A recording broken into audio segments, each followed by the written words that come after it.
Only two hands are asking the question to the professor, sir. Please, sir.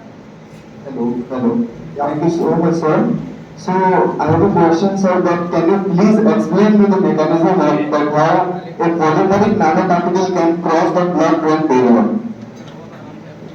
Because they are containing both hydrophilic and hydrophobic, by creating some destructive agents which are capable of disrupting the blood-brain barrier by incorporating those disruptive materials into the polymeric nanoparticles, the blood-brain barrier can be disrupted very easily and polymeric nanoparticles can penetrate into the blood. Any chances of failure, sir? In that See, mechanism? chances of failure means success is always there, failure is always there. Depending upon the concentration of the penetrating agent we are using, what is the size of the polymeric nanoparticle, all these. For example, the same 5-stage what we have done, initially for 6 months we struggled a lot. But finally, by optimizing the concentration, we are able to see that the 5-stage is going to reach into the brain through the polymeric nanoparticles. Thank you so much, sir. Optimization is the only solution what we always call. Earlier it is by trial and error. Now by using a proper experimental design like factorial design, Box-Bangien design, blah blah blah blah. Right? Thank you, sir. Thank you. Please. Minute differences. Can you tell more about this? I'm not able to get what is your question. Nano devices, minute differences. Nano means it is invisible to your eye. Unless we use an advanced identification systems like 710 or some microscope. Right? Once more, sir. I can't understand. See, all these nano devices are not seen through your light. Only when they are subjected for some magnification by using advanced techniques, only we can see, observe what is there on the nanostructure, what type of system it is.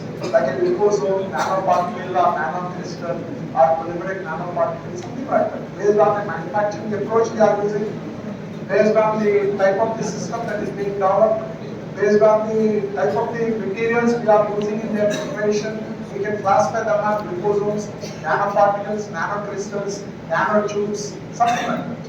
And by observing their characteristics by using these advanced techniques, only we can say this is X, this is Y, this is Z. Right? But with naked eye, we cannot see it. So the approaches, for example, do you know cooking? You know cooking or not? You don't know, but your mother cooks well, if I'm not wrong. Right?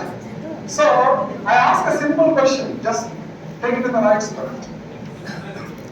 If your mother goes into the kitchen, taking the refrigerator door out, by observing the items that are being picked by her from the refrigerator and other parts of the kitchen, we can guess she is preparing today some vegetarian item. She is preparing some non-veg item of fish or chicken or something like that. Again, I'm not a non-vegetarian, but in a non-vegetarian, it is chicken tikka or chicken, something boneless chicken, something like that. Right? So, by looking at the materials that are going to be used itself, we can have some idea what type of nanomaterial that can be prepared. And by doing characteristic study, like the food what you are going to taste prepared by your mother, or today it is very tasty compared to yesterday or the day before. How you are telling it? By testing it. Similar is the case with nanoparticle also. Right? Yes, sir. Now you got the clarity. Yes, sir. Right. Thank you. Thank you, sir. Sir, I have a question that in the medical field, we take the nanotechnology as a choice or a option? The question is at present is not right to be answered in the right way, because nanotechnology is a choice or an option right from 94 as I have given the data. That means for an anti-cancer drugs like paclitaxel, doxorubicin, etc. itself, they are using the nanotechnology from 94. That is more than an option, it is necessity. For example, if you give the paclitaxel using the conventional tablet or something, by the time it goes to the cancer tissue, it damages the remaining parts of the body, like anything. But if you are making a nanoparticle and target to the cancer tissue, until it reaches to the cancer tissue, it is not damaging the other parts of the body. So now you tell me, is it necessary or not? Sir, in some cases it is necessary, but sometimes. For example, if you are preparing paracetamol nanoparticles, it is not necessary. Yes, sir. Right or wrong? Yes. Right? Yes. Why? Because Because paracetamol is. this is a highly dosed drug used for only treating a transient problem of fever for hardly 2-3 days.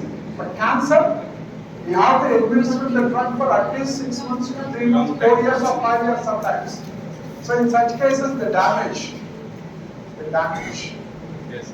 So naturally, the choice always dependent on the damage it is being done, the cost involved in the treatment, approaches that are to be used for giving the treatment.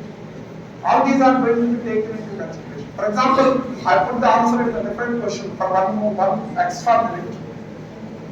Diclofenac sodium, you have the name. Yes. What for it is used?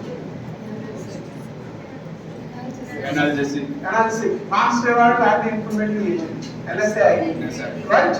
So when you are having a body pain, you go into the pharmacy, take one tablet and use it. Or somebody who is having the body pain. Right? But if you go to a doctor with body pain, instead of giving a tablet, he prescribed a transdermal patch with 100 the same dose. You are a pharmacist. You have seen the prescription. When you inquire the cost, it is 120 rupees.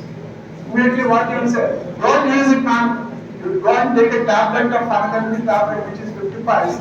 Your pain will be reduced. Why are not using a transdermal patch?